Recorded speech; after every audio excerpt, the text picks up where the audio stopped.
crazy to say, but now I've been in it for like 7 years. And every single step of the way, I have had people be like, it's too late. I got in too late. I'm like, no, it's not too late. It's still going to 10x. It's not too late. Slowly build to one coin. This is my signature look, to have the orange notebook, like, because in the shot. Orange is the color of Bitcoin. Exactly. Yes. How did that come about? For those we're recording? who may be new to this conversation. What fun. Are we recording? We're recording. Okay, awesome. Okay, so we're going to dive right in. But I also like that you said, this is like me coming into your world. So it's sort of, and it is. It is. I think that's interesting. But yeah, we're in the podcast studio. The Stand is owned by the Italia brothers, and they also have a production company, and they pretend to do a lot of things besides own the stand-up comedy club. Okay. And this is their sort of production company. Would you say that? Would you guys say it's a production company? It's a podcast network. Podcast company, production company. Yeah. It's mostly podcasts? Okay. Makes sense, yeah. I love it. So, we're here doing that, and it's fun. And right across the street where we met is the Stand Comedy Club, where we're doing an event with Bitwire with Kelly Weaver, who's in my phone with exclamation marks. Shout out to Kelly. I think because I couldn't believe that her name had so many E's in it. Was not able to do that with much ease. You and Kelly met. EEASE. So, so we're doing it, and then we're going to do a show, and it's me, and then it's almost all female comics, and then two very effeminate men. Oh. And so I'm one of them, and you do have the nail polish, the gel. Yeah, this was you for have a French gel mani, you guys. This was like for my serious. It's not quite. I was the first guy to do French tips on the red carpet. I mean, it's very. But these are thick. I was the March Hare, and my wife was the Queen of Hearts. Oh. So Kate and I did an Alice in Wonderland thing. But usually it's the Mad Hatter and Alice. We said let's grow up a little bit on this one. Let's shake it up. What were you for Halloween? I was an IRS agent because I wanted to be something really scary. Hey! That's a great Bitcoin concept. Yeah. It is kind of a Bitcoin concept. What did you look like? I literally had like an IRS like black jacket and like the hat with the IRS. And I live in Puerto Rico, so it's like extra scary. Oh, I was going to say, they got that? Literally every place that I would walk in, it was the easiest costume I ever wore, just the jacket. Everywhere I went, people were like, you have the scariest costume in the room. That's so funny. Yeah, I mean, but Puerto Ricans think that joke is like especially funny. Like poor expats in Puerto Rico. Yeah, well, that's what I was going to say. I was going to say, there's a lot of people in Puerto Rico that are kind of there for tax reasons. Is that the reason you're there? 95%. Yeah. I've never heard truth squeak out so with such difficulty. I mean, like, are you there for tax reasons? Yes.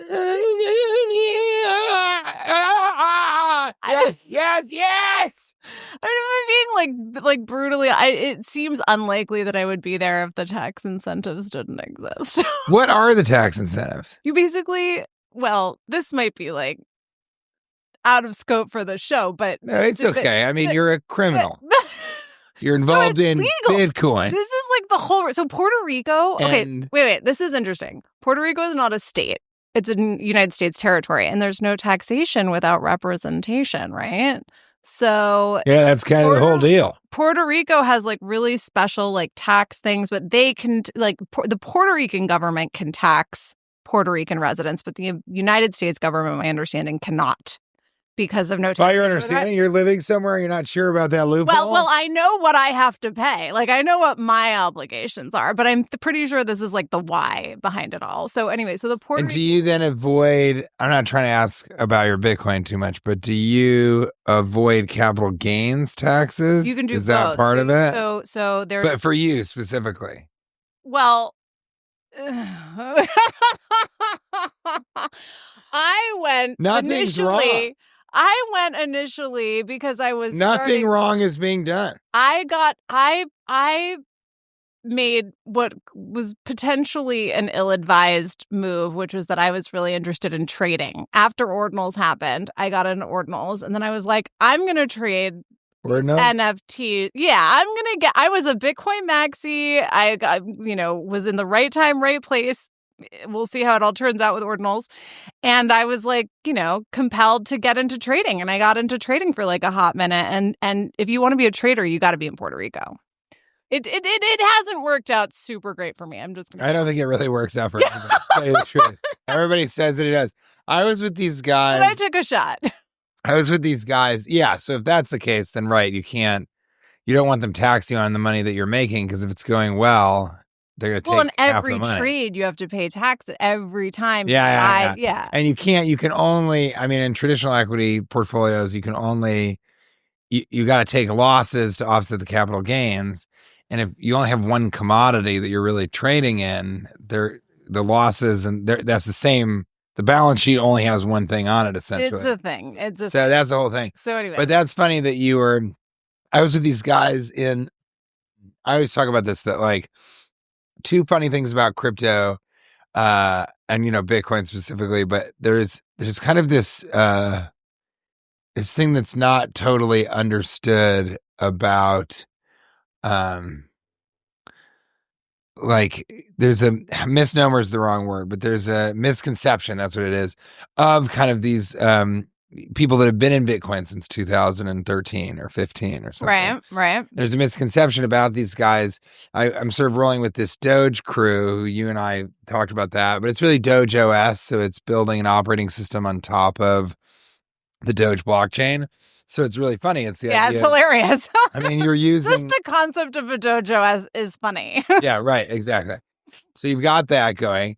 But these guys, you all find out that they're in this, and they're raising money, and it just seems like they have so much money. But then you'll hear two of them say something like, well, yeah, I was in on, a Quivi really early. It's just you didn't even know what it is. And, at one point I had $22 million in there, and I'm like, what? Jesus Christ. But then he was like, but I was locked for like another year. So now that's like worth nothing. Right. So there's all these things. And then they found out some news, to these guys I know. They saw news, breaking crypto story. And it was that I really, really forget the name of the company. But some company, this is all in Korea, this happened. Something happened where it's in the wallets of Koreans where they're already paying taxis using this crypto wallet, but now something else is going to be natively introduced to every single one of those crypto wallets. So this was like this big moment, this weird moment where suddenly every Korean could use this currency or whatever it was. And, they all like went in, like, the two or three people were just like, this is a huge opportunity. This is great. And so they pour money into it. I don't know what it's $10,000, $50,000, whatever it is. Many such cases. And nothing happened. Like they either lost money or they didn't make any money. And I just realized they're degenerates. They call themselves degens. And so because they're degenerates, the money that they make that's amazing, they're gambling it on some other company, and then they're losing all of it. So their balance sheet stays a lot closer to like zero than you think that they have hundreds of millions of dollars. And then quickly to say the other thing I think is interesting is these early Bitcoiners, people say, when I got in 2018, you're earlier than that, right? No. So when I got in 2018, I thought I was too late. Yeah. I just was like, what in the hell's happening? Is, if it gets to $16,000, but it's not a trade. It's a hodl for Bitcoin. Yeah, right. But still, everything else is a trade. Yeah, but still, with Bitcoin, you're going, or at least this was my experience. I got it was like $8,000, and I was in this place where it's like, do you think it's ever going to go to 10,000? Oh my god! And we're friends with the Winklevoss twins, and they kept saying over and over, it's always a good time to buy Bitcoin. Yeah. Always. And I just couldn't do that. I couldn't change the paradigm of my mind, which exists within the scope of stocks. You want to buy low and sell high, all this type of stuff. So I really thought I was late. Now, because it's 2025, when I say I got in 2018, people are like, oh my God, just in their minds thinking I must have $100 million or something. And what I realize is I see people that started really, really early, and everyone thinks you got a Bitcoin when it was 2013. How much was each Bitcoin? Oh, it was like $35 or something. Everyone's like, oh my God, you must be the richest person I've ever met in my life. But here's the thing. Once $35, once it went up to $1,000, Wow. why would you not sell? Yeah, It's this crazy moment where you bought this thing that wasn't worth it. And then let's say you hodl and it can go higher. Then when it gets to $5,000, you have to sell. You can keep some, but you've got to sell. Look at this incredible thing that's happened to you. Yeah. You've gone from 35, you've 100x. It's just been unbelievable. Yeah. And so then you just kind of get out of it. And maybe you had a lot of Bitcoin. So maybe you get out of it and you have like $100,000 from the Bitcoin you had. It's like, that's fucking insane. If you had kept that and not sold it, it's keeping you the would Bitcoin have that's hard. $50 million. It's kind of the vibe. So that's an interesting thing too, is that it really takes only a couple really crazy people or people who just forget that they had Bitcoin for 5 years. That's the best strategy, is forgetting. Yeah, it's the best strategy. Dead people have lots of Bitcoin. Not forgetting where your ledger is, right, but forgetting that you're even, holding any Bitcoin. Wait, so back up. So the Winklevoss twins orange pilled you? No, so this other thing, the Winklevoss twins, this is what I'd say. We went to dinner with them. I did this show called Silicon Valley, and they were in the season finale on the first season. Okay. And I didn't even really talk to them. I thought they were funny. I had a line about them. Okay. So I make a joke, and then I think I went over and pretended to talk to him. And I just didn't think I talked to Andreessen. Horowitz. Yeah, I talked to him. I had like lunch with him. And that was really funny. But all these guys. You got exposed to some tech folks on the show. I mean, that was like a perk. 100%. Yeah. But to me, the only perk of it was being able to make fun of them. Right. At the time. So at the time, I'm kind of looking at these people kind of going, oh my God. And the Winklevoss twins look so silly. Yeah. Just next to each other and their height. Right. And Kate one time said that they're the only people she's ever seen me talk to where I'm kind of talking like this. Like, how tall are they? Funny. Really like that tall? Oh, yeah. I think they're 6'6". Okay. And they're real. That's real. They are tall. Okay. They're not quite ducking under doorways, but they're close. There. Yeah, they're up there. Okay. So they didn't orange. We went to dinner with them. Yeah, you can do it. Look at that. Nice. 6'5". 6'5". Not quite. Okay. But they were standing on their tippy toes. It's serious. That was such a budget production moment where they fucking just brought it up and the web browser is still, and then they just sort of swiped it in. Perfect. The whole browser window, and then you just brought it out. Oh, that's too bad. Now it's really weird that we said all this. The head of marketing at Gemini. I'm going to send her that. Maybe she'll find that helpful. I think she'll like it. Olivia. Hi, Olivia. So we, we had dinner with them, and they sort of said, like, what did they say? It was something akin to, so now we're kind of doing this Bitcoin thing. We're doing stuff with Bitcoin. And I had maybe heard of it, but not really. And I go, oh, well, I bet that's interesting. Yeah. And they're like, yeah. And I think Cameron said, yeah, you should look into it. And so then what I tell people. Were you wearing a Bitcoin shirt on the show at one point? Were you like famous for, do you know about this? I have a traumatic brain injury, but I'm not positive. But yeah, I think so. I Googled this before we did this. Hey, what are we doing? Where's that? Google.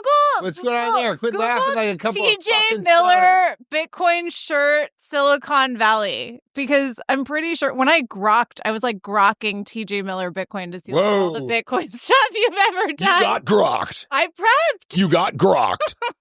I know it's a great verb, but I prepped, and they said that you wore this like binary code Bitcoin shirt on Silicon Valley, buddy? And that was like a thing.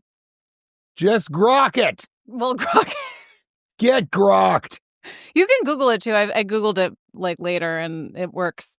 No, they don't know what they're doing. But anyway, look at this. They'll find it and they'll pull it up. But anyway, so you are known as having worn a Bitcoin shirt on the show. But this dinner with the Winklevoss. Oh, that's funny. I still have that shirt. I didn't know that it was a Bitcoin thing. Yeah, it like says Bitcoin in binary code.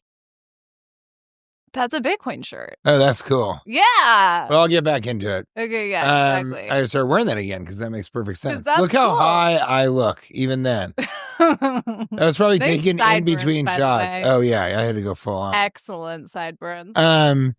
So, yeah, I sort of went, and they're smart, and so I go, well, maybe I will look into that. And then I did, and I sort of orange-pilled myself.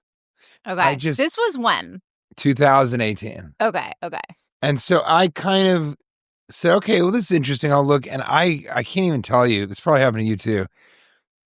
I would say it took an hour of reading. Could have been a half an hour, but an hour of reading before I was absolutely fascinated, driven. I'm not sure obsessed. It's a disease. It compels people. Yeah. I'm not sure obsessed was a word that came into play until a few years later. Gripped you. Yeah, but then as you start to accumulate, and what I did understand. That's the thing. What I did understand without the that's another reason it's like no one ever said never sell your Bitcoin. No one ever said this is the future of money. No one ever said you should read the Bitcoin Standard. No one did any of those things. Okay. Literally, one of the Winklevoss. No, one of the Winklevoss was like, you should look into this. And then, later down the line, I got so deep into, this is our second dinner. I'd gotten so deep into Bitcoin that I'd begun to learn about blockchain. Okay. And so then I said to Karen, I'm like, so you're probably pretty tired of explaining blockchain. You probably don't want to do that. And he goes, yeah, no, I don't want to do that. Yeah. So then I went from there and I just learned everything I could about blockchain. And then that led to NFTs that was pretty later quickly on. Thereafter. So it was like, it went from Bitcoin to Ethereum to NFTs in a pretty like short. And actually, I think I learned about blockchain before Ethereum, and my friend Brandon Plaster is also a twin. Like, what is a blockchain? We call them Michigan twins. No, just that technology. Okay. You know, what it was being used for, what's interesting about it, all that kind of stuff. And then my friend, he's a Ethereum maxi. Okay. So he owned no Bitcoin. Okay. But they got into Ethereum when it was like, I always forget, but I think they got in the very beginning when it was like 2016 or something. Like when it was 38 cents like new. a token. Yeah, it was like a new thing. Yeah. And so I know that they were buying in double digits for a while. And then they got to a point at least a few years ago, maybe even 4 or 5 years ago. They sold some of their Ethereum and then they just retired. Yeah. I mean, one of them did, started building stable coins, and he's really interested in stable coins. And then the other one sort of redid his house and then paid everything off. And then now kind of is working on stuff. He and I have a project that we're working on that could be really funny in the blockchain space. Okay. A DeFi project, but that has dual yield. And so one of the yield is your actual like 4% back or 7% back in money. Okay. Sorry, the total yield is 420%. Okay. 420. 20%. Okay. 7% is actual fiat money that's coming back to you. Excuse me. And then the other 413% is paid in pictures of parrots. Okay. Paris. Okay. Or parents. Okay. And then if you get pictures of divorced parents, then that's like extra. Or a toucan, then you get entered into a raffle to get an IRL like NFT experience. Okay, so this is now we're getting into the memetics of this industry and how this industry which is really works. Not a Bitcoin thing. Which is well. Some people are trying to make it such. Ordinals, I think. Yeah. Ordinals are a big part of that. We'll circle back. Yeah. But so I sort of orange pilled myself, went into blockchain. And the memes These two twins that I used to be. I worked at Radio Shack with one of them, jealous. Oh, You are. Don't act like you're not. in New York in Radio Shack when Look you at were that. like a No, fledgling. in Chicago. Oh, in Chicago. Don't act like you're not jealous. Everyone knows you are. That's a great story. The one about you being jealous. Yeah, I thought it was pretty good as well. No, I knew this kid from Radio Shack. We like started out together when we both moved to Chicago to kind of. He was actually a developer and made something called Wander Chicago. This guy's name is Brandon Plasters, and Wander Chicago was Yelp. He had invented Yelp before Yelp for just Chicago. People would go, all the businesses would have, and you could find it, and it would have, you know, it was crowdsourced in terms, but people would give it different stars. So it was not a bad or anything. Yeah. But it was, or maybe it was a thumbs up, thumbs down. And he totally did it. And right when he got it online and was like, this is going to be so awesome, I think Google bought Yelp. Damn. Or no, Apple bought Yelp. So then that was man, really a shame, but he did fine with Ethereum. So then I learned all about Ethereum and started buying Ethereum. So I am a Bitcoiner and an ETH head, but my wife is the maxi. She's a maxi. Yeah. Yeah, and I like your explanation of why she's a maxi. It's her explanation, but yes. But like steel me on it. Give it to me. Why is Kate a maxi? Even as I started to learn about Ethereum and talk to Kate about Ethereum, she just right away was like, why buy Pepsi when you can buy Coke? Okay. That was her big thing, was like, what is the use of that? You already have the superior brand. You know where it's going. True. Everybody knows what it is, everything. She also likes the hard cap, I remember you said. She understood the scarcity component of Bitcoin. Course. Hard cap meaning, yeah. So which I think is like the key thing that non-Bitcoiners don't understand, like by and large, you know? Yeah, I would say my father is kind of like, what is the use of only having 21 million of something? You know what I'm saying? Right. Like some people just, it doesn't click for them. And then if you were to say, well, actually a lot of Bitcoin has been lost. So there's maybe only 19 million Bitcoin. Then to other people, they go, well, right. Like how is that a good thing? Right. But she said and the scarcity for her comes in. She will talk about, how like, there's a couple different brands, but basically she goes, vintage Chanel never loses its value. And there's only so many of them. If you see someone with them, you want that thing or you want to know how they got it.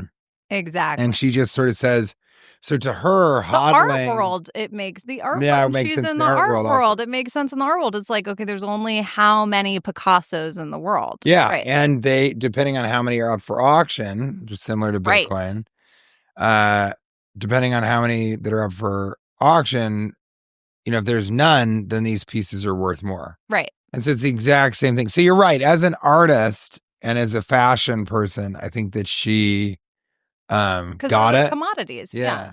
And so it's really interesting. So she always is kind of, Ethereum to her has been this thing that kind of, but the Winklevoss twins explained it really well. I thought this was so brilliant. They said, Ethereum is like buying real estate in Manhattan. Okay. Everything is built on it.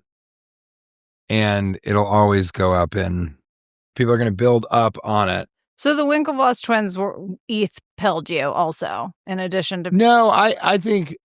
No. My... Oh, no, your friend. The Michigan twins definitely... No, ETH pilled us, but... Oh, which I've never heard that. The other twins. The Michigan twins. The Michigan twins, okay. In some ways, they may be the real twins. They might be, okay, all right. But yeah, so they sort of helped explain what Ethereum was. And then I went down that rabbit hole. So I was like, what is the story of Ethereum? What are they trying to do? What is the protocol? What is being built on it? All of those things. And I thought it was equally interesting. It's a totally different thing. Right. I had been told a while back, somebody said, well, Bitcoin is like gold and Ethereum is like cash. And I remember thinking, no, the whole point of Bitcoin is that it's like cash you're going to, but that was still when people were talking about, well, you can use your Bitcoin. It actually makes sense. Yeah. Hey, you can spend your Bitcoin at this bar, or you can go in this place, or this food cart takes Bitcoin. And so I still had in my mind that it was kind of a medium of exchange, but now what we've seen is like, no, not at all. Yeah. It's a store of value, and then it's a way to try and make money Yeah. by selling it. But it's like gold in terms of commodity. In many ways, and I'm obviously a diehard Bitcoiner saying this, but in many ways, Ethereum big time. Big time. I just want it to be on record that I am a Bitcoiner, you guys. Yeah. But it is true that Ethereum is in many ways like more technically sophisticated for like spending, for utilization of the asset. Well, they demand in the ecosystem that you use Ethereum for using, to pay for what's happening. Exactly. And nothing was happening on Bitcoin until recently to spend money on. Yeah. Well, I think, exactly. And then Ethereum, though, kind of you use it in the blockchain world. With NFTs, they tried to say this is how much ETH this costs, but essentially everyone was like, oh, okay, I have to buy that much Ethereum with dollars to then purchase this NFT. So I think we're still in sticky wickets as far as us understanding what blockchain and cryptocurrency really is going to look like. Yeah. And I now go to these conferences. I've been to 3 Bitcoin conferences or 4. I've been to 2 major like blockchain conferences, one in Singapore, the other one in Korea. And those were fun. Yeah. And you'd sort of see how it's just fascinating. You've got 10,000 people that all that they think about, know about, everything is just Web3. I know. It is all that they can even imagine about talking about. They're all trying to network. Everybody wants money. Everybody's trying.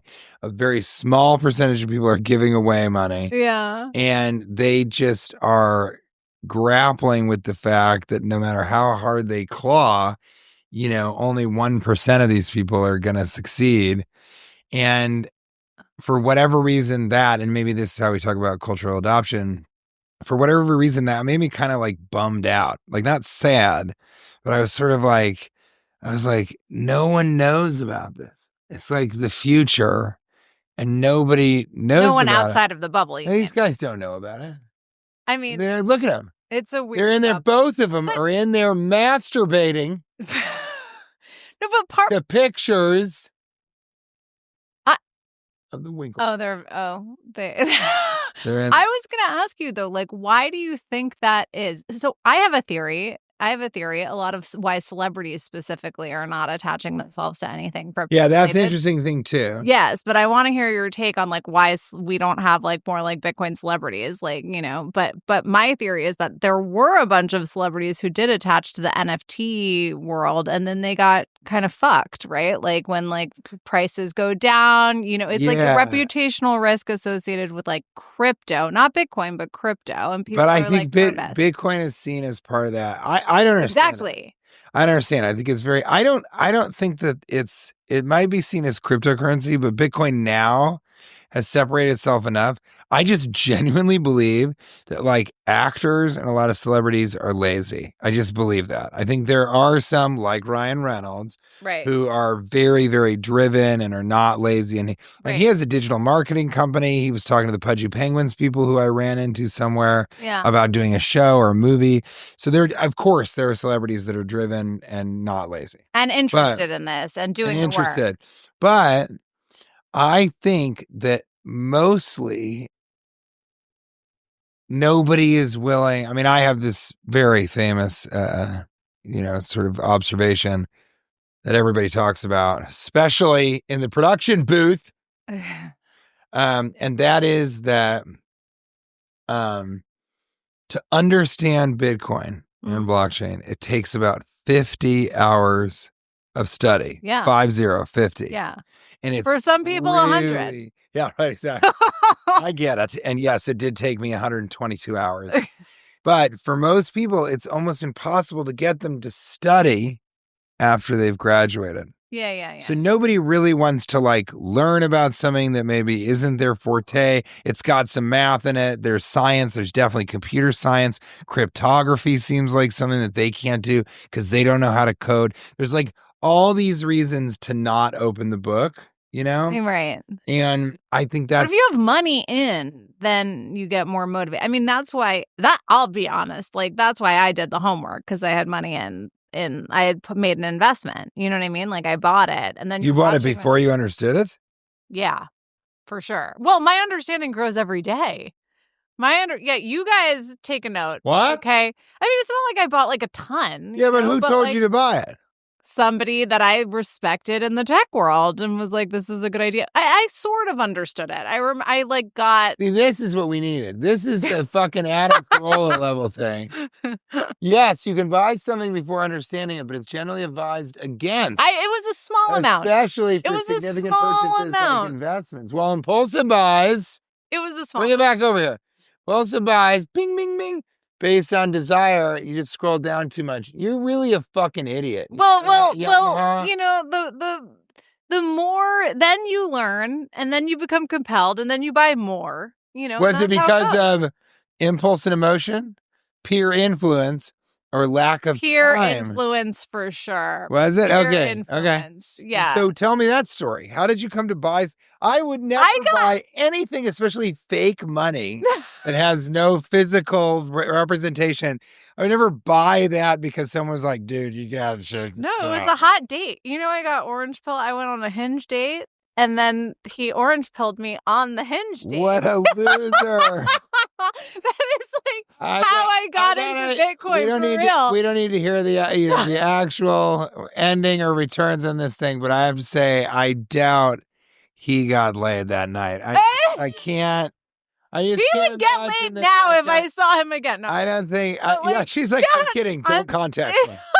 Whatever you do not contact me. We're friends now. We're friends. You know, if I had known what I know now, then maybe. Yeah, of course you're friends. You're like, any other hot tips, Daddy? He thinks it's hilarious. If I went out with a guy and I'm going to, right? Okay, come on. No, if I was on a Hinge date with a guy and he was like, so, imagine a world where inflation didn't exist. Like, it's that, and what would you say to me if I said that in the kitchen here at this Applebee's, they only have 21 chicken tenders? Well, once somebody ate a chicken tender, those other tenders would be pretty tasty, pretty worthwhile, don't you think? Well, now, each tender that's taken, the other tenders get that much more valuable. Anyway, 2 or 3 of the tenders have been lost forever, either because people died, or they forgot where they put the tenders, or their tender got stolen by another tender taker. But outside of that, you can make a lot of money. I would be across the table from him like, let's clip how that. Bad is That's it? a special explanation of Bitcoin right there. We're clipping it. How, if I was on that date, I would be like, how quickly can I go to the bathroom, get my chicken tenders to go, and get the fuck away from this guy? No, but so this is the thing is I do think Bitcoin chooses you. You know, like, but I do think like some people, I'm sure he's told other girls about Bitcoin and they didn't buy he's Bitcoin. Around. That's why you're not with him. He's all around town, orange pilling left and right. And he's not using rubber gloves. But like for some reason it worked. I know it doesn't work on most girls, but like I somehow got it. And I think that's... If he was able to have intercourse with you that night, would it be okay to use the slang and say he got, you ended up coining him? He ended up getting coined? Oh my gosh. You got coined. Oh my gosh, my dad's going to watch this. Oh, no. I mean, my dad's also a Bitcoiner. He is a big Bitcoiner? Oh, yeah. So he orange pilled you, but then you had to have learned about it there at the table. Well... Yeah. So you went and bought some that night? No. So he sent me a Raoul Pal video, but I say it was a Michael Saylor video when I'm talking to Maxis, obviously. That is such a fucking deep cut. That is such a deep cut. That is inside baseball, and it's not even on the field. It's in Puerto Rico. That's how inside this baseball PR joke. Is in Puerto Rico. That's so funny. Okay. That actually tells me a lot about him, in fact. Yeah. Yeah. So depending on If the you're audience, if you're on I Zoom with him, tailor he'd it. have a pool table in the background, Yeah. full wet bar. But so he sent me, and somebody explained, and I was living in San Francisco. I was running a business. I was making pretty good money. I went to a fancy college, Is this 2018? This was 2020. This was like COVID. This was like Okay. early COVID vibes. And so like when he was explaining, like to me it like made sense. It's like, wait, I'm doing fucking great in my generation. Like I'm making money. I went to the right schools. I did all the things. And yet I'm like renting an apartment in SF with asbestos in the ceiling at 35 years old. Yeah. Like it made sense to me that like something was broken. Like that resonated with me. Like something's broken about the economy. Yeah, and I think you said all I want to do is ask you to inject this into what you're saying. What you said, Bitcoin sort of chooses you. You really do believe that. I do. And then I would just want to hear. I didn't mean to interrupt, but I think so. You felt like almost it chose you because you saw the world like this. You're seeing the problems. Well, I say I got the disease. Like I caught the bug. You know what I mean? Like it was like he sent me that video. I'll never forget the Raoul Pal video, and like Michael said, but we say it's Michael Saylor.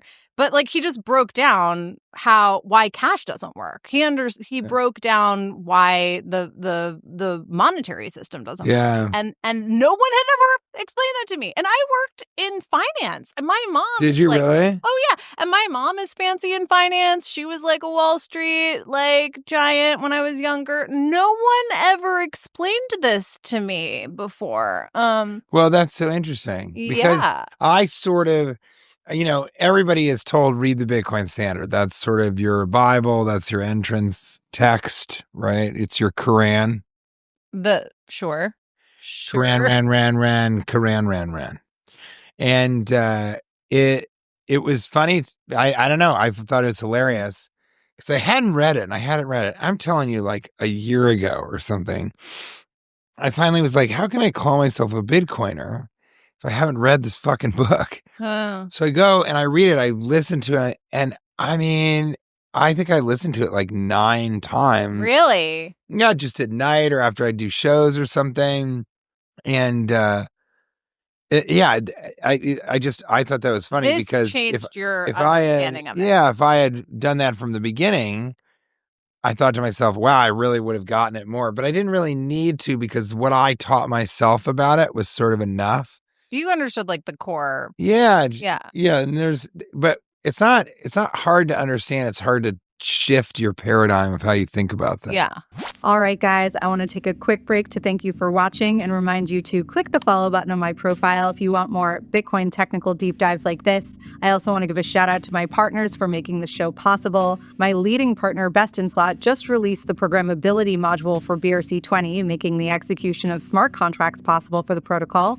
I know that's been long awaited by the BRC20 community. Alongside this release, Best in Slot put out what is arguably the most sophisticated DEX for trading Bitcoin native assets called Coin Cooker, which I also highly recommend checking out if you want to dive into the BRC20 trading game and get started executing smart contracts on Bitcoin. I'd also like to thank Cetrea, building one of the leading implementations of a BitVN style bridge for Bitcoin. Cetrea is building what I think could become the canonical Bitcoin rollup, enabling programmability, scaling. Really anything is possible with a trust minimized bridge, which is the unique value prop of these BitVM style rollups on Bitcoin. Lastly, I'm thrilled to announce my newest partner, Spark, which is the leading state chains protocol on Bitcoin. State chains builds upon what was made possible by the Lightning Network for payments, but without the liquidity constraints and the UX challenges that often make self-custodial Lightning impractical. Spark is also led by one of the leading payments infrastructure teams on the planet, including founders from PayPal, Facebook. They're incredibly well positioned to turn Bitcoin into a true institutional standard for payment systems around the world, and I couldn't be more excited to support what they're up to. All right, on that note, let's get back to the show. Wait, so when did you get into like NFT? So it was like ETH turned into like NFT memeing vibe. Well, NFTs came about and I suddenly thought, oh, wow. Okay, here's the intersection I've been looking for. I've been waiting for something that is kind of, I was waiting for something that was kind of like still very much blockchain, not even cryptocurrency, just very much within that technology. But that intersected with art. And so once I found out that you could do videos from an NFT, and so I minted an NFT NYC, which was a colossal failure. Ooh, you minted a bunch. I minted tour posters, and then I did a stand-up comedy set about NFTs, in fact. In like 2021?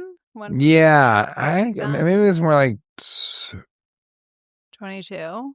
Yeah, it feels more like it was maybe 22 feels right. Right. But anyway, it didn't matter because it was a colossal failure. They charged way too much for the ticket, so no one came. They didn't really have any parties. They were trying to have parties, but those became a thing where people are like, don't even pay, don't go to the events, just come to the parties. But there weren't even that many parties because that's the whole thing. All this stuff is just parties at night. It's marketing, yeah. It's panels, especially NFTs. But yeah. And so we minted my tour posters, and those sold okay. They didn't sell crazy good. But I realized, I go, well, this is the thing to do. I'm going to mint the first NFT stand-up comedy special. And it's going to be about NFTs and Bitcoin and Ethereum and blockchain and everything. Yeah. And so it's called Cock Blockchain. Okay. When was Yama's in the back laughing at that one. when was this dropped? Quit using your dick to type with. Sorry. They must be your friends. One of them I don't know, and the other one I've never met. Okay. So I filmed that NFT, and then right when I sort of had it, it was done. I did it literally like 2 weeks later. Just the FTX thing. Oh, yeah. So the whole market cratered. Yeah, it was not just NFTs. The whole market cratered. Yeah, it was a shit show. Yeah. I had a metaverse thing. Oh my God.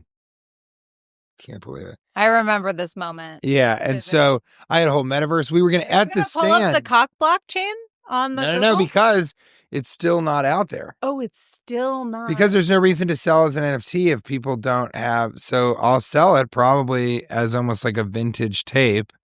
And I have the one of one as an actual like video camera tape that somebody shot on like an old school 90s, whatever. Cool. But once that sort of cratered, I had a metaverse project going over at the stand. Somebody was going to map their entire club.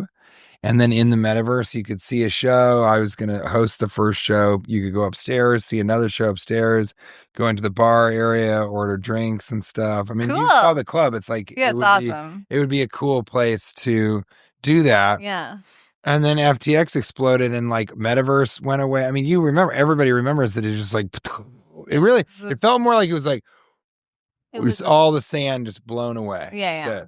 Yeah. So NFTs, I feel like came early, just like metaverse. Like I think NFTs are the most useful in the metaverse. And the metaverse, we just don't have enough people with even dipping one toe into that. Yeah. And the ones that are living wholly there still sort of live with their parents and don't have control over their own money.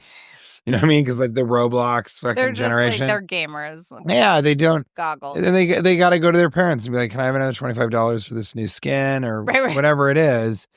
But I think our artificial intelligence is really interesting as to, I'm not going to get into that, or quantum threats. Oh, man. But I do. My favorite subject. Yeah, I know, right? Really. But I do think actually that NFTs will be a way for artists to do what they do, which, they don't, it's not great for musicians right now, but basically anybody can like write a song, compose music, anybody can do that. And artists just can't really, because if they paint something and they put it on somewhere, then people can screenshot it, then they have it. But NFTs make a way, they sort of allow the idea of this is The original. one of one. This is the original. There's only 35 of these. All the stuff that Andy Warhol did, like IRL. So it is right. So it's interesting. But and then AI kind of, it remains to be seen what that's going to do, and if we might be in kind of a crazy bubble. Every day that I hear how much Nvidia is valued at, it doesn't make any sense at all. It's a bigger. You can bring that up. It's bigger than the GDP of like India and Japan. It's like something nuts. It's definitely bigger than Canada. That was the last like meme that I read about it being bigger than nation state. It can't. It doesn't quite. They are really betting on the fact that artificial intelligence is just going to revolutionize every single way that we do things, every single way that companies make money. They really are betting big on the idea that AI is suddenly going to make everything different and bigger. Oh my God, you're right. Germany, India, and Japan. That's insane. Of all three of them. That's crazy. 16%? Almost apparently it's all of the GDP growth for 2025 literally just like came from AI. It's like the economy is like not doing well outside of AI, but AI is just like holding it down for the rest of every other industry. You just can't even imagine it. GDP is not a direct apples to apples as market cap reflects the company's total stock value. Yeah, I know. But it's still crazy that you could say Japan and India are trying to pump out a certain amount of money as countries, and this one AI company is like, we're bigger than all of it. So, okay, but so Ordinal, so then. But you're right, that's scary. I hadn't thought about that. You're right. If the valuation is what it is, then yeah, it would have to be a big part of why. Our GDP, is heavily linked to it. Yeah. And it's also, that's so weird. Yeah, they would have to, the stock market sort of lives and dies by them to a certain extent. Yeah, yeah. And so that's probably, because they're in the S&P 500 now, right? Yeah. Of course, I think so. They're definitely, I would assume. I mean, regardless, like they're. So sorry. It's a huge. Ordinals. Well, we're moving through this timeline. This is where the architecture of the podcast. You haven't opened this even once. Oh, I'm doing it by memory. I like that. And vibes. Yeah. Vibes. We're vibing. we're vibe Keep potting. it down in there. We're vibe potting. Go ahead. But anyway, so NFTs, I think like this is like the next logical like moment is like, okay, so NFTs shit the bed and then Ordinals happen. Or SBF shit the bed. Right. SBF. I'm not sure that NFTs had gone their course to their full potential. I don't think that that's the case. I mean, I agree with you. Yeah. But then Ordinals happened and that sort of like revived the NFT markets a little bit at the moment that it came out. And you made a comment about this publicly. You were publicly talking about Ordinals. Yeah, I mean, I think it's a great opportunity. As somebody who's first and foremost really a Bitcoiner, one of my problems with Bitcoin is its lack of utility outside of what we've talked about at Bitcoin. Right. And so you actually introduced me as like the Ordinals person. And one of them. I think but that was cool. And you also sort of That is how we met. Yeah, and you also gave my wife a crash course in Ordinals. Yes. Because she's an actual artist, whereas I talk about typing on the keyboard with your penis. Those guys. Yeah, I know. Those guys is great. Those guys. Here we go. Boys will be boys back there.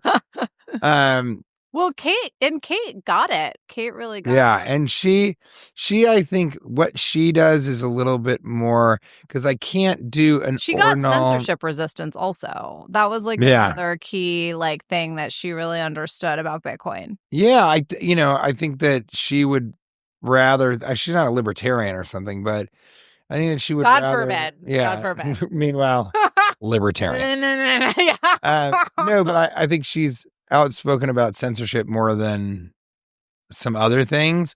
But Ordinals felt the thing that I was frustrated by is just a lack of utility on the Bitcoin network outside of Bitcoin, which I think is fine. Right. But what can I do with regards to that?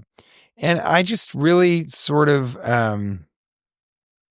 I don't know. Once I started talking to people and understanding that you could sort of take a whole mining block and make sort of something that was a little bit longer. Then I started thinking about doing a fake trailer for a Bitcoin movie. So you were gonna do. I'll elaborate as the Ordinals girl over here. You were gonna do a full 4 megabyte block worth of data and fill a video in that 4 megger. Yeah, exactly. Yeah, and you were like, "This is exciting. Maybe we'll do."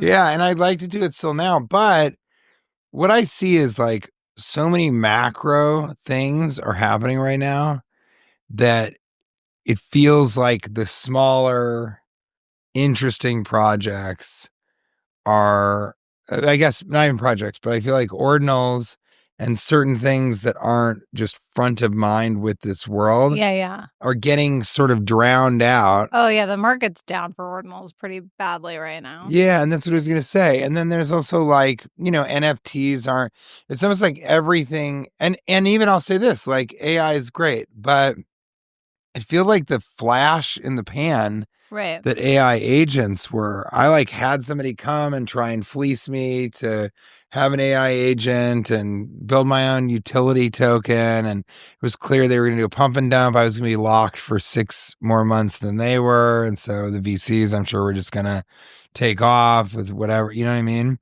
And that happened. I didn't do it.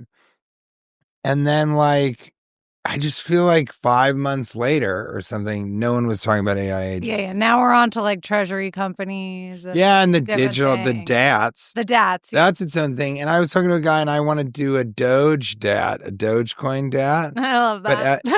But as a joke, Yeah, like I'm sure there's a real DAT that has Doge in it. I'm 100% not as big as we were, like we were going to make like the Doge like DAT. Like $420 million. Oh my God. Wait, do you want to oh yeah, you had mentioned already on the pod about your friendship with the Doge crew. Yeah, it's the Doge guys. But why do you think Ordinals is down, and what do you see for the future of Ordinals? Because I thought that was interesting too, that you were and Ordinal, you're a Bitcoiner all around. I'm not saying, but the fact that you understand Ordinals and know so much about them, I really am interested in like, what do you think is the future for them? Why are they where they are now? It's hard for me to know or say what's going to happen in the Ordinals market, but where I've come to this in my own personal like view of Ordinals is like Ordinals was a historically important moment for Bitcoin. Like regardless of what happens to the Ordinals markets. It was undeniably, it changed Bitcoin. Like Ordinals in several ways. Like it opened up the technical landscape. It definitely changed the cultural conversation around Bitcoin, right? Like people like are now talking about utility in a Bitcoin and building businesses and applications on top of Bitcoin that otherwise they would have just been building on EVM. Like it was like this moment where the conversation about what Bitcoin is changed, right? It was like, oh, now there's all this exploration and innovation happening on Bitcoin. And with that, you actually said this to me when we were at PubKey like a couple months ago. You said Ordinals was a cultural fork. Do you remember that? Yeah, totally. Yeah. And I think that's true. And there was a cultural fork. It was the beginning of a cultural fork. And there's like 2 types of Bitcoin now, but really more than that. But it's like or the potential to be more than that. Yeah. I think, cultural fork, what an excellent way of putting it. Congrats to you. It was, so once the utility I wrote that of in my Bitcoin, notes. Cultural fork. just long enough to memorize it. But I think, I sort of, it was just this moment where Bitcoin could be more than Bitcoin.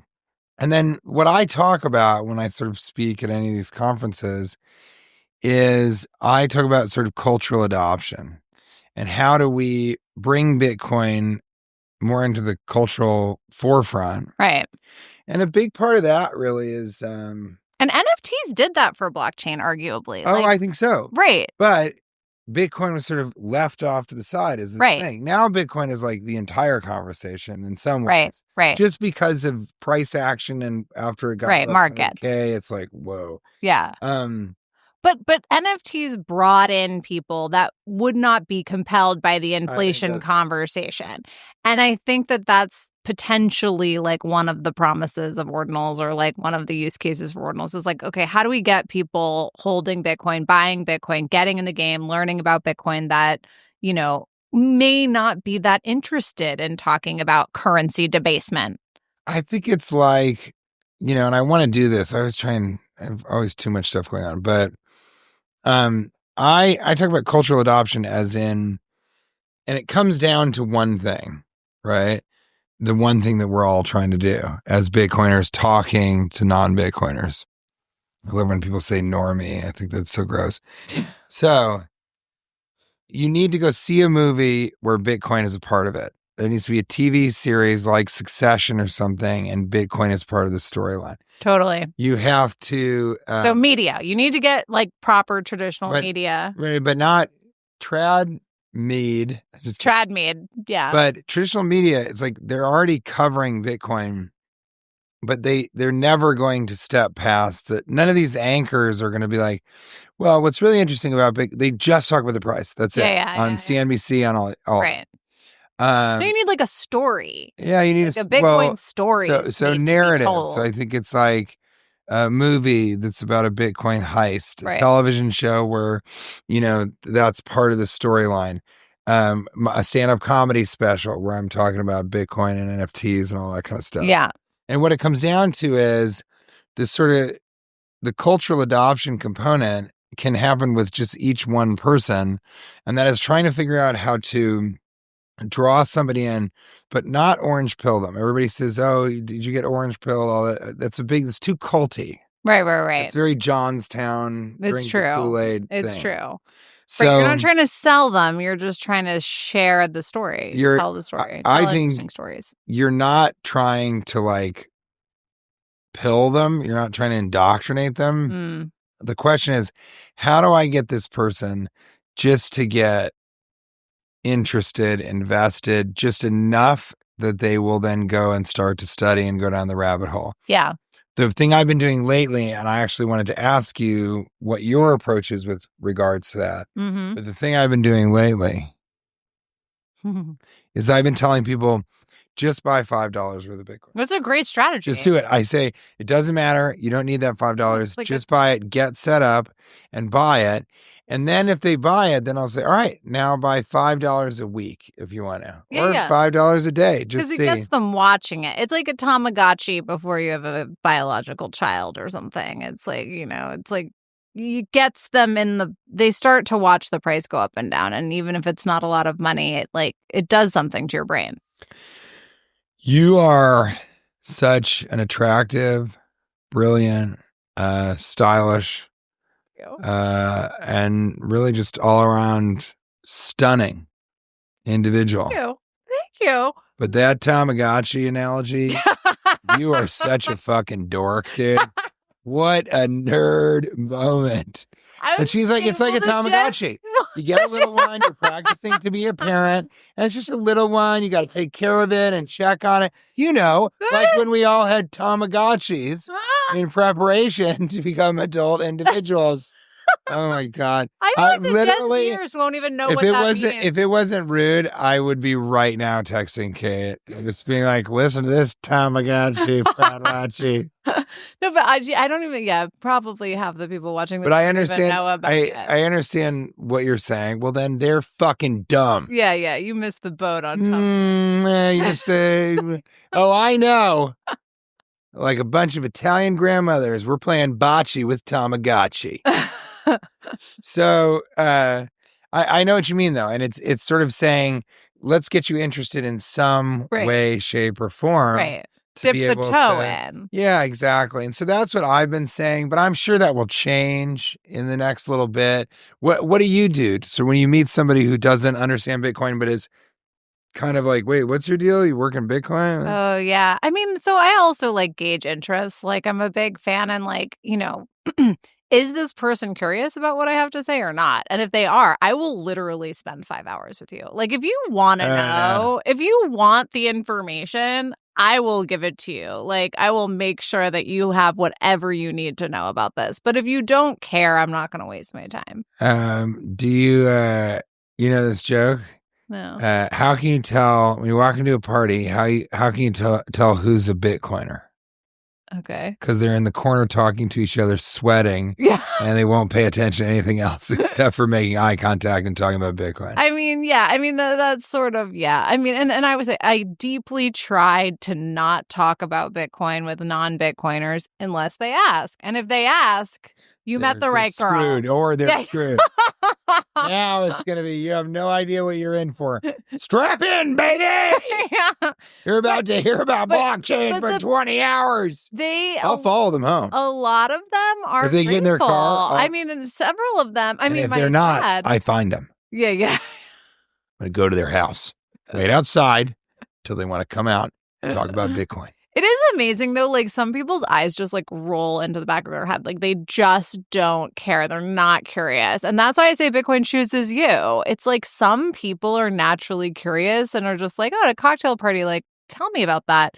Other people, I say the word Bitcoin and they just shut down. They glaze over. Yeah, exactly. It doesn't. And then there's another thing, which it's funny. Now I've been in it long enough. It's crazy to say, but now I've been in it for like 7 years. Yeah. So the better part of a decade. And every single step of the way, I have had people be like, it's too late. I got in too late. Oh. I'm like, no, it's not too late. Right now, it's still going to 10x.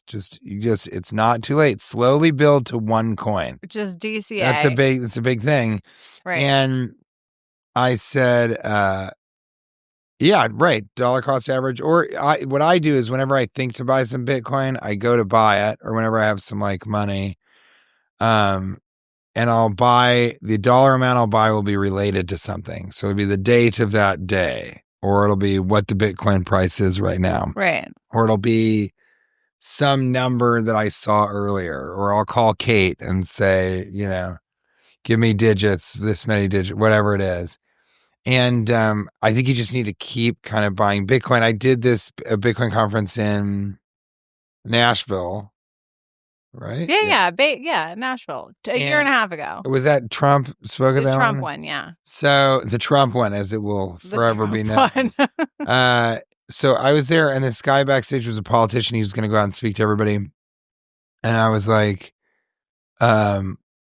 was he? I think he was a business guy turned politician. But anyway, I said to him, I go, a lot of people out there are just, I'm excited because they're out there and they're just trying to build to become a whole coiner. And he goes, what's that? What's a whole coiner? What is that? And I didn't expect that he was like a Bitcoin guy, but I was kind of like, like they want to have one coin, like a whole coin. Well. And he goes, why would they only get one coin? I've got like tons of coins. Oh, God. And I was like, oh my God, I hate this guy. Oh, no. And that was another moment where I realized that there are going to be people involved in the space that have nothing to do with any of it. Yeah. Don't understand it one way or another. Yeah. And don't understand the movement. Mm-hmm. Yeah. This was a most political holders opportunity don't understand the movement. Yeah, I think that could be true. I do think that there are a lot of people. I would say most day traders don't understand the movement. I would say most hodlers do. But serious hodlers understand. But if you think about it, this is an interesting stat. It's like 1 in 8 Americans or something that actually do own a little Bitcoin. If you include like the people who own it on like Venmo, small amounts on Venmo, and like stuff like that. Oh, like, that's great. There's actually You look that up, Yamaha? Yeah, fact check me because the numbers might be off, but it's like way more than you think. It's not about fact checking you. It's about fact checking him. Oh, it's way more than you might think. Like the majority of holders who just hold like people who hold a little Bitcoin in their Robinhood accounts. No, I mean I hadn't thought of that because I have a little bit of Bitcoin in my Venmo. Not a lot. Exactly. I have a little bit, and some people I'm sure have a Coinbase account and they bought $100 worth through Apple Pay. Exactly. Like and those people, they don't necessarily have any idea. No, it's just a not. little bit of like, oh, I'll buy a little of this, kind of whatever. Retail. On Venmo are predominantly younger adults. Oh. Well, who are often more likely to be men. I mean, what else is new? And a college degree. Boo. Venmo's general user base. Type in, just see what it says. How many Americans own Bitcoin? This is so embarrassing that she has to tell you that. I mean, it's embarrassing to me. Well, we're basically just, we're just giving directions here. How many? 106 million. So there's a lot of people who own, but most of these people own like $25 in their Venmo account. It's not in the United States, but that's 1/3 of the United States population. Americans, 22% of Americans own Bitcoin. Oh, wow. You're right. Yeah. It's more than you even said, It's a right? lot. It's a lot. So, well, I said 1 out of 8. Yeah, it's more. Yeah, it's closer to like 1 in 4. Yeah, so it is a real, that's why Trump came, because it's a real voter block. But most of them, again, own $25 worth of Bitcoin in their Venmo account. Like they're not convicted. Well, and unless you have real money, and real money to me would be $1,000. So if you're an average American, if you only have $200 in Bitcoin, no part of that is going to change your life in the next little bit. You could maybe make, $25 over the course of however long. Right. But if you start to say, I have $1,000 in Bitcoin and every week I put in another $20 or another $5 or something. Right. Then you begin to realize like, well, wait a second, this $1,000 could become $10,000. Right. And that's when you start to see people going, maybe it is worth. But I think you and I are sort of maybe somewhat saying the same thing, which is we're really saying like dollar cost average. Like, don't think about it. Just take the money you would spend on a latte, right, one of the 7 days, and buy some Bitcoin and sort of build it like that. Slow. I saw you in my research. I saw some video of you talking about going slow, buying slow, encouraging people to, just like dip a toe, like don't get overwhelmed. Just go for it. And so hopefully that gets them to sort of read about it. I wish it's almost like we need a Cliff's Notes to the Bitcoin standard. It's almost like you need like a pamphlet that you can give people that is so almost just that's just like very basics, like a 4. Yeah, just it's right. I think you said 4, but it's 10 pages. Right. It explains it's scarce. This is how it's different. It's on this blockchain thing. Why it's trustless. Yeah. It's important. Why cash doesn't work. Yeah. This is how it was invented. This is what it will be. And then that's it. Right. You know? I'm sure somebody has put that together, but I have to find a good one and they're hard to find. And, there's a million angles. No, but I think if there was a great one, then we would all talk about it. Everyone would know about it. Yeah. Every single Bitcoiner would know about this pamphlet that's this amazing. Bitcoin for Dummies. I mean, you saw Joe's, that animated. Right. Did you see that? Joe's his name Joe Brown. I don't know. Maybe. He's great. I like him a lot. But he makes like Bitcoin for Dummies animations. Michael Saylor retweeted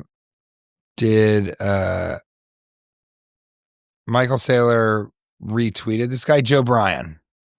And so Joe Bryan said he made this like really, really, really cool animated Bitcoin thing, and Saylor retweeted it, and it was really good. It was like a little long. Okay. But it was, you kind of need to be. It's hard to make it See, short. that's the problem. I know. I think the problem is we can't go, well, it's a pamphlet. It's only 38 pages long. It's like, wait, what? No. Yeah, but you got to explain. You don't need to explain everything. I think that's the problem. That's an epiphany for me right now, is you don't have to explain everything. You have to then pick what you think is important. And different Bitcoiners think different parts of Bitcoin are important, which is like hard, right? Like some people, it's just store value. That's it. And then other people are like censorship resistant money that can be used in like authoritarian countries. I think you lead with greed.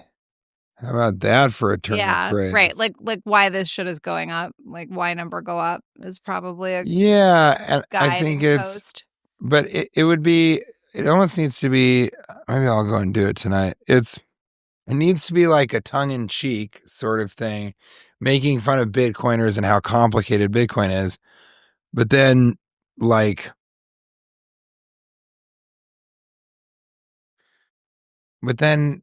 sort of saying,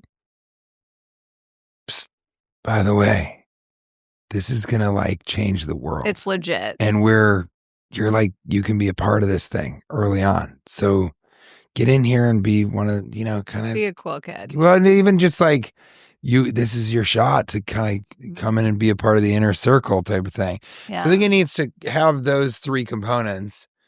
Make fun of Bitcoiners. Is that what your shows, the Bitcoin? So tell me about your Bitcoin shows. Is that like the angle that you're taking with your, because you're doing Bitcoin comedy now. You're going to do a Bitcoin show tonight. Yeah, I'll talk about Bitcoin tonight. Okay. And NFTs. When you've done Bitcoin comedy live, how has it been received? What's worked? What hasn't worked? Well, see, it's funny that you say that and it was a little while ago because FTX exploded when? Right before the pandemic? Yeah, no, right after. Like 2022, yeah. So, that's been 3 years since that happened. And I was, before that, touring the country to test out this NFT thing. And I was saying to people, clap if you guys have any cryptocurrency. And a lot of places would be like, crickets. Dead, silent. Who here is a Bitcoiner? And like some clapping. Nothing. Anyone own Ethereum? No. Then some white guys I would talk to, I go, so what cryptocurrency you hold? You don't have Bitcoin, you don't have Ethereum. And a couple of the guys were like, I don't remember, man. Yeah, they don't even know. And my joke there was like, oh yeah, that happens to me all the time. I'll like forget money somewhere in the house. I just can't find it. I don't know where it is. But whatever, maybe I'll come across it. So my experience was that nobody owns Bitcoin. Nobody understands it. And that we're still closer to the 1% adoption rate that we're trying to get. And I think maybe the statistic that you just showed are people that like do not understand it all, but kind of feel like they should have a Bitcoin. Not even should understand it. Just like, I guess everybody else is getting Bitcoin, so I need to get Bitcoin. I think that's right. And so if that's the case, then we need to actually draw people in so they understand how it works. But I don't know. How many people know how cash works? How many people know that the government prints it or that, I didn't. The value of the dollar or there's a history of inflation? Like how many people that use, probably no one. Like so few people. No one really understands what money is or how it works. Yeah. Whoa. Okay. So tonight's going to be the first. Samaha the Yamaha. He doesn't know what the fuck to do with a dollar. How many shows have you given? And then we have to go to your show, but how many shows have you given to people who do understand Bitcoin? Is tonight going to be like, okay, so tonight will be like number 2. Where you're doing Bitcoin jokes for Bitcoin people. No, even in San Francisco, they but I did a show, the NFT thing. I filmed that. And a lot of people from the NFT NYC conference came. So that was the show where half the people were regular and the other half were crypto people. And so that was interesting. But no, I haven't. I did one show in Appleton, Wisconsin. And afterwards, this guy was like, are you seriously a Bitcoiner? I was like, yeah. I'm like, are you? He's like, oh, shit. And his girlfriend was like, he's the biggest Bitcoiner of all time. I'm like, okay. I've met a lot of Bitcoiners. And then I said, stick around, I'll buy you a beer. So he did. So we were talking and he was really into it, And I'm like, I actually think you might be like a real one. The most Bitcoiner I've ever met. And I'm around these people all the time. And he goes, even in your mind right now, you're like, yeah, right. I'm like, compared to who? The Thai bar. Yeah. So then he goes, oh, yeah. Like last week, I told my therapist that I think Bitcoin came from Jesus. Oh. And I was like, ding, ding, ding. We have a winner. That is a winner. Biggest Bitcoiner of all. He was positive. And he could only tell his therapist, in my heart, I know that Jesus Christ made Bitcoin. I know people who pray to Satoshi, who believe that Satoshi is the one and only, is the second coming of Christ. Have you heard about that Netflix documentary? Or maybe it's Netflix, maybe HBO, where they try and find him and they think that they did? Oh, yeah. And they say that they said it was Peter Todd, who is actually, I just recorded an episode with, but it wasn't. Yeah, I know. And you know what? The other thing is, it's like, no, you're not. Yeah, exactly. Somebody who's done that and has that much money, why would they ever even be like, yeah, it's me? Yeah. I mean, yeah, they're going to be shot. They're going to be taken out and they'll never live again. Yeah, no, it's ridiculous. But whoa. Okay. So then this is kind of a big deal that you're doing a show for Bitcoiners about Bitcoin because now everyone's going to get the jokes. You can be as inside baseball as you want. Oh my God. I'm going to mention a couple things you said. That's for sure. Okay. No, it'll be fun. And are you winging it? Are you like, yeah, I'll probably riff. I mean, I think what I'll do is I don't really do crowd work. I usually just talk about the crowd. Okay. And I'll do some of that, but I'm hosting the show. Okay. And so I'm going to bring up, it's really the best female comedians in New York City. Love it. And then one guy, Pete Lee, who's hysterical. And then I'm going to host and then I'll headline. So I'll do like a set, but I'm not doing 45 minutes. But I think, this is an example of a really interesting time when I can actually talk to the audience and kind of make fun of them, but I understand them, they understand me, and everybody's going to be having fun with the fact that certain people know each other and people don't. And you can test material with actual Bitcoiners and like see what actually lands. But it'll be, I would say probably I'll do like 3 bits just because Kate's going to be there. Right. And then the rest of it, I'll probably just be interacting with the people and making fun of Bitwire, obviously. And yeah. You got to joke around with all this stuff.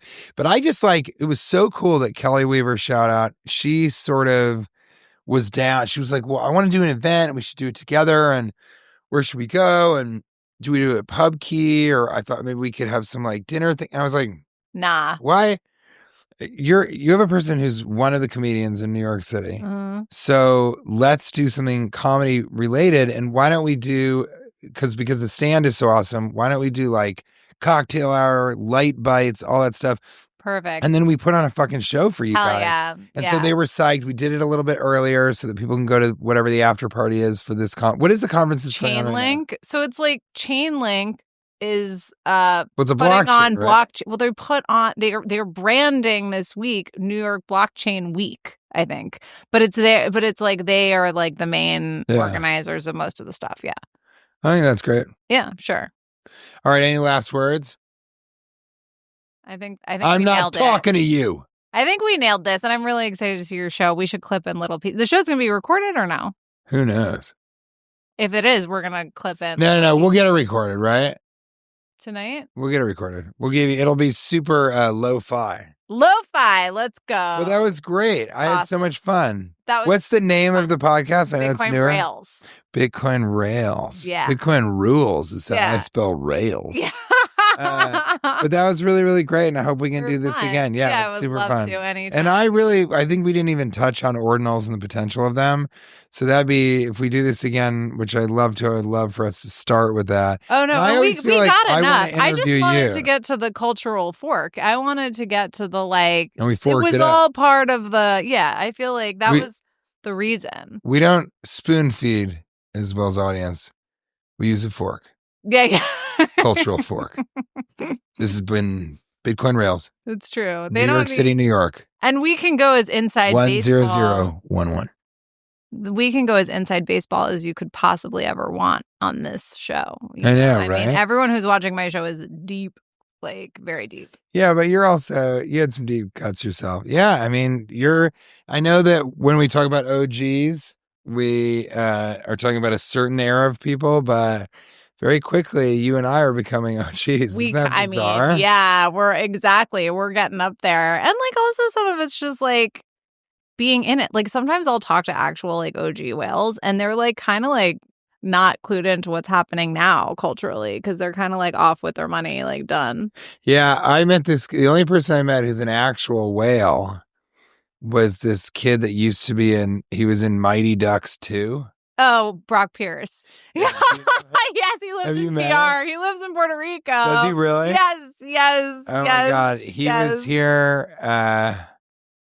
He was here and he came to the stand and got kicked out kind of. He's like I don't think he knew what was going on really. He's a character. He is a character. No. Kate and I, after hanging out with him, we on the way home, we were just cracking up. Like, how can a man dress like that? How How is it appropriate? It's like to ever... Burning Man. It's giving like no, it's Burning giving Man. Fedora, it's disco, feather hat. Saturday Night Fever. Yeah, it's everything. It's everything. He is really, he had watches on his shoes, and so he always knows what time it is. He's a character. He's really something. Yeah, but yeah. He's pretty famous / infamous in PR. Yeah. Really? Oh yeah. He's very, but that's the first time I've seen somebody who I guess it feels like he had hundreds and hundreds of Bitcoin. He had or has, unclear, a lot of Bitcoin. He was also one of like the founding people of Tether. Like he's made a lot of investments in Bitcoin. He's been in for a long time, and he's also made a lot of like successful investments in the space. He was one of the first with Tether? Yeah. Yeah. Wild. Okay, cool. Yeah. Cool. Thank you. And as usual, we end with Brock Pierce.